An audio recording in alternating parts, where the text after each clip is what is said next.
যে আমরা যে পবিত্র জশ্নে জুলুস ঈদে মিলাদুন্নবী সাল্লাল্লাহু আলাইহি ওয়াসাল্লাম পালন করি, ঈদে মিলাদুন্নবী সাল্লাল্লাহু আলাইহি ওয়াসাল্লাম এটার কোরআন ও হাদিসের দলিল সমূহ কি? আসসালামু আলাইকুম ওয়া রাহমাতুল্লাহি ওয়া বারাকাতুহু।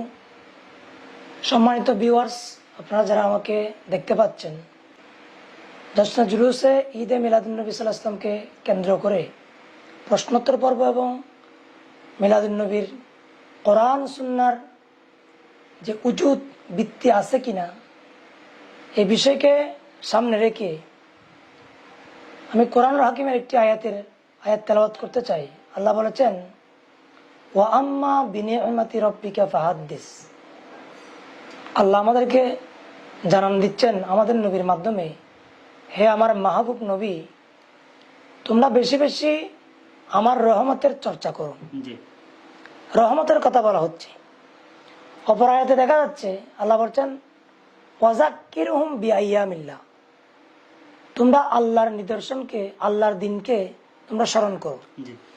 এখানে আল্লাহর দিন বোঝাতে গিয়ে মুফাসসিরিনগণ এই আয়াতের তাফসীরের মধ্যে বলা হচ্ছে যে আইয়ামুল্লাহ মানে সবগুলো তো আল্লাহর দিন, কিন্তু আল্লাহ এখানে কোন দিনকে বোঝানো হয়েছে?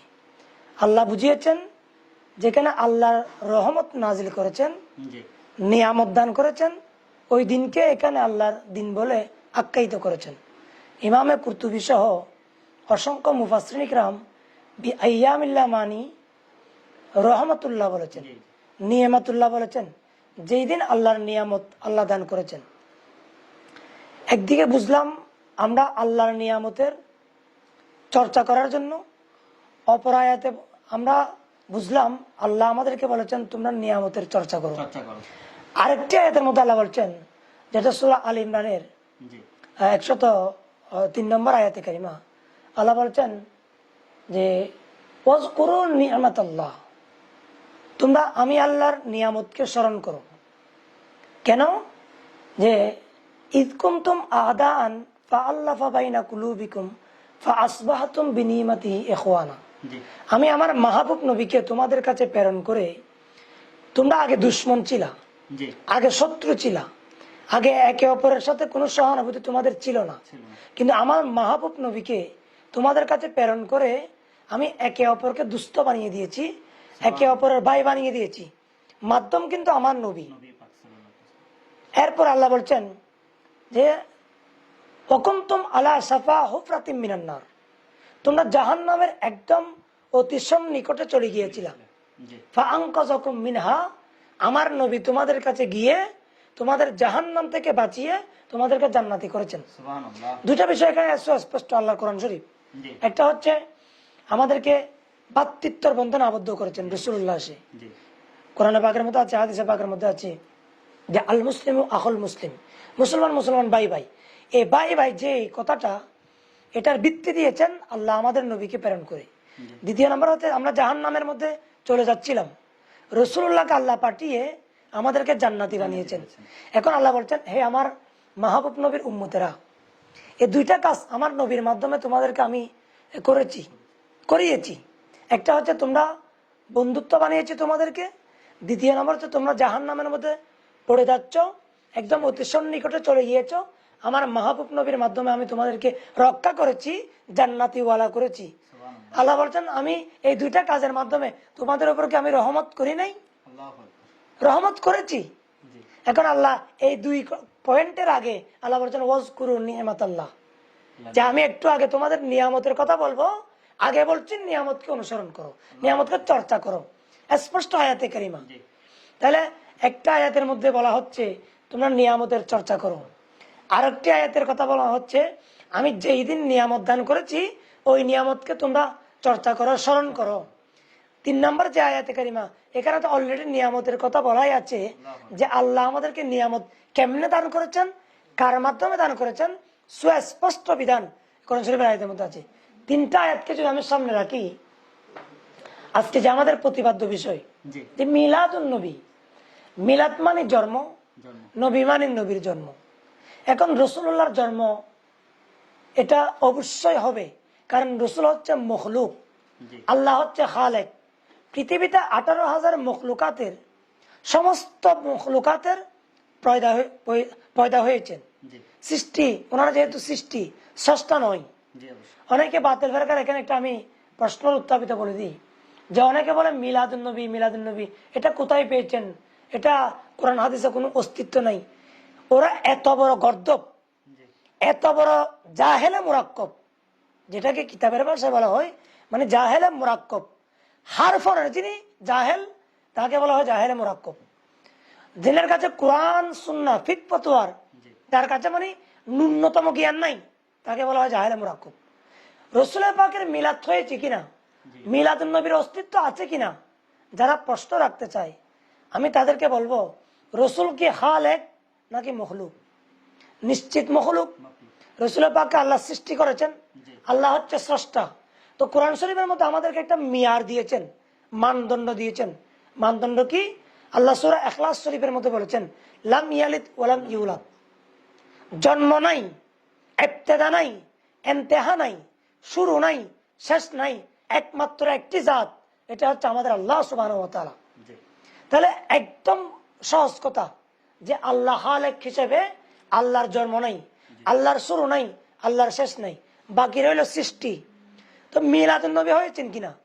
তো রসুল পাক সৃষ্টি, তো নিশ্চয়ই মিলাদ হয়েছেন। জি। মিলাদ মানে জন্ম, নবী মানে নবীর জন্ম। তাহলে আর মিলাদুন নবী আছে কি নাই, এটা প্রশ্ন উত্থাপিত করা মানে ওই আগেই বলেছি জাহেলে মুরাক্কবের কথা। জি অবশ্যই। কোরআন পাকের মধ্যে দেখবেন হযরত ঈসা রুহুল্লাহর ব্যাপারে আল্লাহ সুবহানাহু ওয়া তাআলা মিলাদকে সালাম দিয়েছেন, জি ফিহি উলিদতু। ওখানে কোরআন শরীফের মধ্যে বলেছেন সালামুন আলাইহি ফিহি উলিদতু, যে ঈসা রুহুল্লাহর জন্মদিনকে আল্লাহ সালাম দিয়েছেন। এবং আদম সফিউল্লাহ থেকে ঈসা রুহুল্লাহ আমাদের নবী পর্যন্ত প্রত্যেক নবীর জন্ম হয়েছেন, জি প্রত্যেকে দুনিয়ার জমিনে আসছেন। আশাকে বলা হয় মিলাদুন নবী। আদম আলাইহিস সালাম দুনিয়াতে আসছেন, এটা মিলাদে আদম। জি ঈসা রুহুল্লাহ দুনিয়ার জমিনে আসছেন, এটা মিলাদে ঈসা। মুসা কলিমুল্লাহ দুনিয়ার জমিনে আসছেন, এটা মিলাদে মুসা। এভাবে আমাদের নবীর জন্ম হয়েছেন, এটাকে বলা হয় মিলাদুন নবী। কিন্তু দুর্ভাগ্যজনক বশিত যে আমাদের দেশে যারা ওয়াহাবি, যারা বাতিল ফেরকা আছেন, জি ওনারা বারবার একটা প্রশ্ন উত্থাপিত করে যে মিলাদুন নবী এটা কি আবার? আরে ভাই, মিলাদুন নবী তো কোরআন হাদিসের মধ্যে এটা নজির আছে। জি সমস্ত নবীদের জন্ম হয়েছেন, কারণ নবীদেরকে আল্লাহ দুনিয়ার জমিনে এনেছেন, বাস আনাকে বলা হয় মিলাদুন নবী। জি অবশ্যই। তো আমি যে কথা বলেছি যে তিনটা আয়াতে কারিমা আল্লাহ সুবহানাহু ওয়া তাআলা আমাদেরকে বলেছেন নিয়ামতের চর্চা করো। এবং নিয়ামত মানে কি? এক হাদিসে কোরআন শরীফের আয়াতের মধ্যে আছে যে আমি যে সূরা ইব্রাহিমের 5 নম্বর আয়াতে কারিমা আমি তেলাওয়াত করেছিলাম যে ওয়াযাক্কিরহুম বিআইয়ামিল্লাহ। এখানে একটা আল্লাহ চমৎকার কথা বলেছেন। চমৎকার কথাটা কি? আল্লাহ সুবহানাহু ওয়া তাআলা কোরআন শরীফে ইরশাদ করেছেন, আল্লাহ বলেছেন দেখুন, ওয়ালাকাদ আরসালনা মূসা, আমি মূসাকে প্রেরণ করেছি, বিআয়াতিনা, আমার নিদর্শন দিয়ে। আচ্ছা, মূসা আলাইহিস সালামকে মুজিজা দিয়েছেন, আরেকটা কাজ দিয়েছেন কি? আন আখরিজ কওমাকা মিনাজ-জুলুমাতি ইলান নূর। মূসা কলিমুল্লাহকে আল্লাহ পাঠিয়েছেন যে অন্ধকার যুগ থেকে, অন্ধকার রাস্তা থেকে আলোর দিকে কওমকে, ওনার উম্মতকে নিয়ে আসার জন্য দায়িত্ব দিয়েছেন। জি তারপর বলা হচ্ছে ওয়াযাক্কিরহুম বিআইয়ামিল্লাহ, তোমরা আল্লাহ নিয়ামতকে, আল্লাহর দিনকে স্মরণ করো। এখন আল্লাহর দিন কি? যেই দিন মূসা কলিমুল্লাহ আল্লাহ বনি ইসরাইলের কাছে প্রেরণ করেছেন, ওই দিনকে বলা হয় আইয়ামুল্লাহ। কারণ বনি ইসরাইলের কাছে এত বড় আর কোন নিয়ামতের দিন নাই যেই দিন মূসা কলিমুল্লাহকে বনি ইসরাইলের জমানায় ওনাদেরকে পাঠিয়েছেন, এবং ওনাকে ওনার অসংখ্য মুজিজা দিয়ে পাঠিয়েছেন। এই মুজিজাগুলোকে বলা হয় আইয়ামুল্লাহ, মানে নিয়ামতুল্লাহ। সুতরাং বোঝা যায় আল্লাহ যুগে যুগে কালে কালে যে সমস্ত নিয়ামত আল্লাহ দান করেছেন, আল্লাহ বলছেন এই নিয়ামতগুলো আমার চর্চা করো। এখানে একটা আমি আয়াত কোট করতে চাই। আল্লাহ বলছেন, আল্লাহ তুমি আমাদেরকে কত নিয়ামত দিয়েছো। জি আল্লাহ কোরআন শরীফে বলছেন, ওয়াইন তাউদ্দু নি'মাতাল্লাহি লা তুহসুহা, বান্দা তুমি আমার নিয়ামত গণনা শুরু করতে পারবা কিন্তু শেষ করতে পারবা না, এত নিয়ামত আমি দিয়েছি। এখন এতগুলো নিয়ামত আপনি কোন জায়গায় পাবেন? জি অবশ্যই। আদম সফিউল্লাহর কাছে গেলে কয়েকটা পাবেন আর কয়েকটা পাবেন না। মূসা কলিমুল্লাহর কাছে গেলে কয়েকটা পাবেন আর কয়েকটা পাবেন না। কিন্তু ইমামুল আম্বিয়ার কাছে যখন যাবেন তখন দেখবেন আদম সফিউল্লাহ থেকে যখন ওনার পয়দাইশ হয়েছেন, ওনাকে যখন দুনিয়ার জমিনে পাঠিয়েছেন, ওনার শুরু থেকে যত নবী রাসূল আল্লাহ পাঠিয়েছেন প্রত্যেকটা নিয়ামত আমাদের নবীর কাছে আছে। কেন?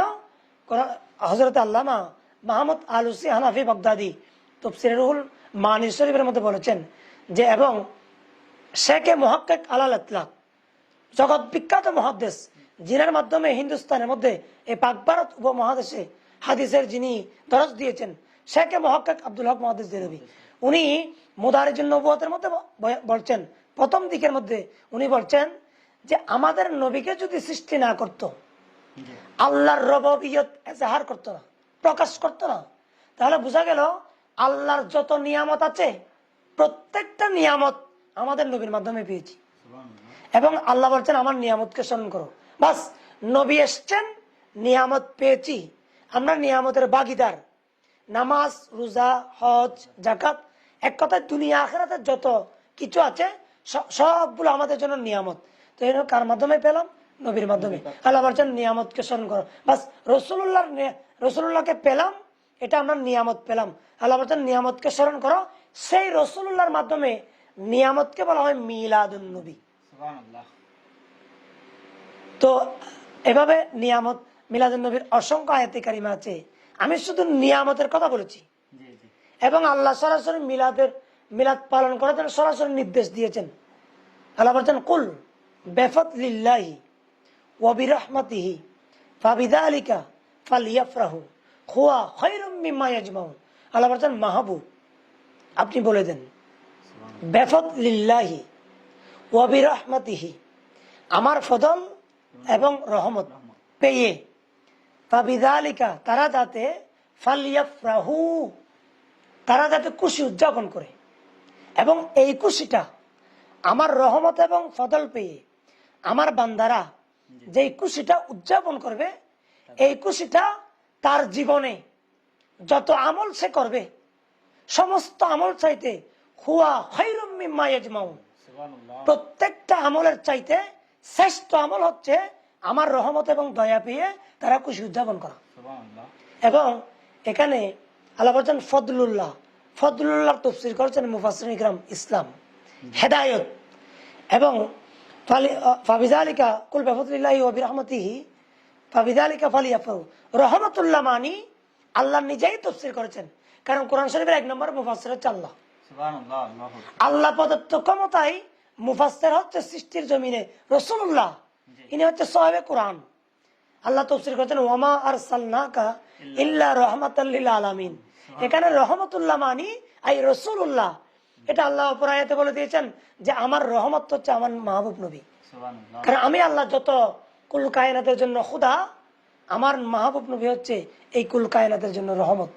সুতরাং আমি যে কথা আপনাকে মেসেজ দিলাম আপনার মাধ্যমে, যে রহমতুল্লাহ মানি রসুল্লাহ, রসুল্লাহকে পেয়ে খুশি উদযাপন করা আল্লাহর নির্দেশ, রসুল্লাহকে পেয়ে ওই দিনকে স্মরণ করা আল্লাহর নির্দেশ, রসুল্লাহকে পেয়ে এটা কৃতজ্ঞতা প্রকাশ করা এটা আল্লাহর নির্দেশ। কারণ আল্লাহ এত নিয়ামত দিলেন রসুল্লাহর মাধ্যমে। আল্লাহ বলছেন লাইন শাকারতুম লাযীদান্নাকুম ওয়া লাইন কাফারতুম ইন্না আযাবি লাশাদীদ। আমার নিয়ামত পেয়ে কৃতজ্ঞতা যে বান্দা করবে না তার জন্য জাহান্নামের শাস্তি রেডিমেড আমি প্রস্তুত করে রেখেছি। আল্লাহ ফরমান জারি করেছেন, আমার নিয়ামত পেয়ে শুকরিয়া করবে না, লাইন শাকারতুম, যদি কৃতজ্ঞতা প্রকাশ করো, ওয়ালাইন কাফারতুম লাইন শাকারতুম লাযীদান্নাকুম, কৃতজ্ঞতা প্রকাশ করলে নিয়ামত বাড়াই দেব, ওয়ালাইন কাফারতুম, যদি কৃতজ্ঞতা প্রকাশ না করো, যদি অস্বীকার করো, তাহলে ওয়ালাইন কাফারতুম ইন্না আযাবি লাশাদীদ। আল্লাহ বলছেন আমি তোমার জন্য আযাব রেডি করে রেখেছি। সুতরাং আমাদের এই কোরআন শরীফের যে আমি 2-4টা আয়াতে কারিমা তেলাওয়াত করেছি, এই আয়াত দিয়ে প্রমাণিত হয় রাসূলুল্লাহর তশরিফ আওয়ারকে বলা হয় মিলাদুন নবী।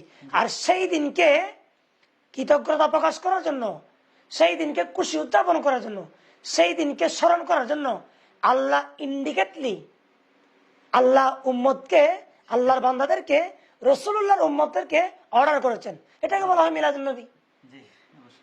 সুতরাং বাতিল ফেরকারা যারা প্রশ্ন করে মিলাদুন নবী কোথায় আছে, এটা হচ্ছে অবান্তরিত প্রশ্ন। আমি যে আয়াতে কারিমাগুলো তেলাওয়াত করেছি এগুলো দ্বারা প্রমাণিত হচ্ছে, এবং মুফাসসিরিন ইকরাম ব্যাখ্যাও করেছেন যে এটাকে বলা হয় মিলাদুন নবী। আসলে মিলাদুন নবী এটা তো কোরআন হাদিসের দ্বারা আশা করি আজকে হুজুরের কথার পরে কেউ আর প্রশ্ন তুলবে না যে মিলাদুন নবীর দলিল কি, কারণ স্পষ্ট উনি কিন্তু হাদিস শরীফের দিকে জানেন, উনি কোরআন শরীফের আয়াতে কারিমা ধরে দিয়ে দেখাই দিচ্ছেন যে মিলাদুন নবী যে জায়েজ।